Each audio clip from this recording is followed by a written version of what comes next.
Kebetulan beliau mengatakan, ini ada kabar kalau Habib Umar dan beberapa wali di Yaman mimpi.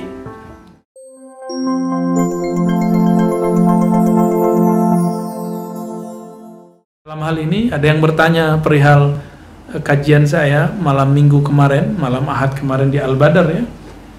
Saya menceritakan salah satu busyra yang Allah berikan kepada saya 2 tahun lalu dan saya simpen 2 tahun.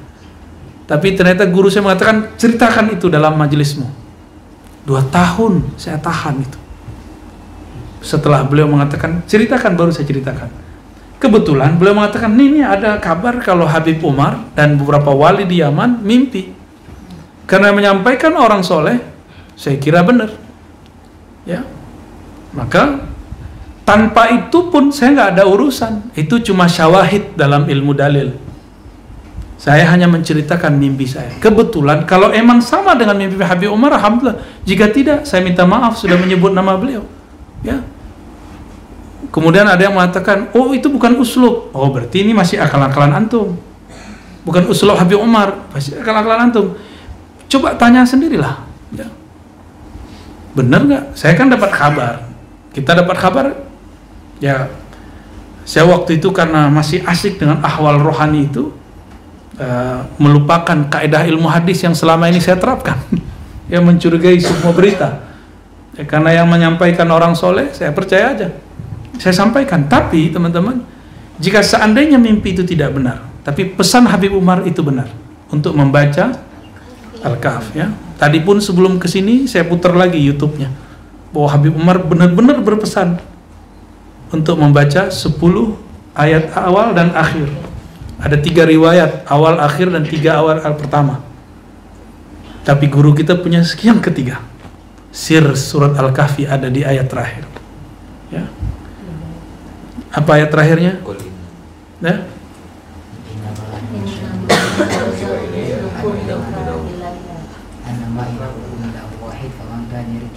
Faman kana yarju liqa'a rabbih falyamal 'amalan salihan wa la yusyrik bi ibadati rabbih ahada. Ini kalimat pentingnya. Wa la yusyrik bi ibadati rabbih ahada. Enggak boleh syirik. Antum kira syirik itu cuma kultusin orang, berhala? Enggak. Fulus. Hati-hati lo, itu syirik lo. Rusak karena fulus, ente musyrik. Rusak karena ego, ente sudah mengilahkan egonya. Jadi jangan kemudian karena masalah gesekan-gesekan sedikit kita kacau ya. Baik. Jadi seandainya nanti kita tunggu nih, kan ada murid Habib Umar juga di sini, Sidi Musa, ada beberapa kan yang sudah ketemu. Saya ketemu cuma di muktamar ya. Tapi ana muhibbu. Saya sangat cinta dengan beliau dan sangat ta'zim dengan Al-Habib Umar. Ya. Kalau ada yang dapat berita yang lebih sahih, silakan kabari saya. Nanti kita revisi. Ya. Kan dalam kaidah usul fikih dan usulul hadis, jika ada kabar yang menetapkan, ada kabar yang menafikan, yang didulukan yang mana? Al-musbit muqaddam ala nafi. Yang positif lebih didahulukan daripada yang negatif. Karena bisa jadi misalnya nih, antum nggak dengar, aneh dengar. Siapa yang benar? Yang dengar dong, gitu. Iya. Ini juga dijelaskan oleh Allahyarham Syekhna Ali Mustafa Yaqub, Profesor Khuzaimah, sama penjelasannya persis sama. Sama seperti itu. Dr. Lutfi dulu yang ahli hadis, sama penjelasannya begitu. Jadi seandainya itu tidak benar, saya hanya bercerita tentang pengalaman rohani. Ya, dan antum tidak ada kewajiban mempercayainya. Ya, itu cuma busyra, lahumul busyra fil hayatid dunya. Ya, la tabqa minal mubasyarat ila ru'ya salihah. Tidak tersisa dari kamat ya, daripada nubuah kecuali ru'ya. Semoga itu ru'ya salihah. Ya, karena penciriannya nggak bisa lupa. Kayak kita masuk ke alam lain, kayak kita hidup di alam itu, seperti saya duduk kayak sama kalian ini. Seperti itu, nggak jauh beda. Bedanya beda dimensi aja. Dan nggak berlebihan kok. Ya, mengingatkan ini nggak berlebihan. Kenapa? Jangankan Ar-Razi yang jahil ini, Sayyidina Nuh, dan nabi-nabi setelah Nabi Nuh, kulluhum anzara qaumah. Semua nabi setelah Nabi Nuh mengingatkan kaumnya mengenai bahaya Dajjal. Apa salah seorang Ar-Razi yang belajar hadis mengingatkan orang mengenai adanya zuhur Dajjal, munculnya Dajjal? Jika dari abad terdahulu mereka sudah ngomong hati-hati Dajjal, hati-hati Dajjal, ternyata sekarang zamannya antum masih santai, Pak Kiai masih santai, para hafiz masih santai, ahli hadis masih santai, ahli tarekat masih santai, sufi, salafi, jemaah tabligh masih santai antum? Ya salam, ya. Berarti tidak mengikuti sunnah Nabi Muhammad SAW. Ya. Kita berdasarkan hadis itu, ini usulubnya Sidi Ahmad Al-Ghumari dan Sidi Abdullah Ghumari.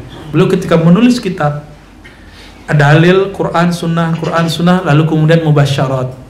Dan ini yang kita talaqikan waktu kita dapat beberapa kajian dari Sidi Syekh Yusri, ya. Syekh Yusri yang mursyid Tariqat Siddiqiyah Al-Ghumariyah Syaziliyah, beliau menyebutkan itu mubasyarat. Ini enggak ada masalah. Antum tidak wajib percaya itu, tapi tolong percayai hadis-hadis yang tadi, bahwa setiap nabi ba'da Nuh andara qaumah.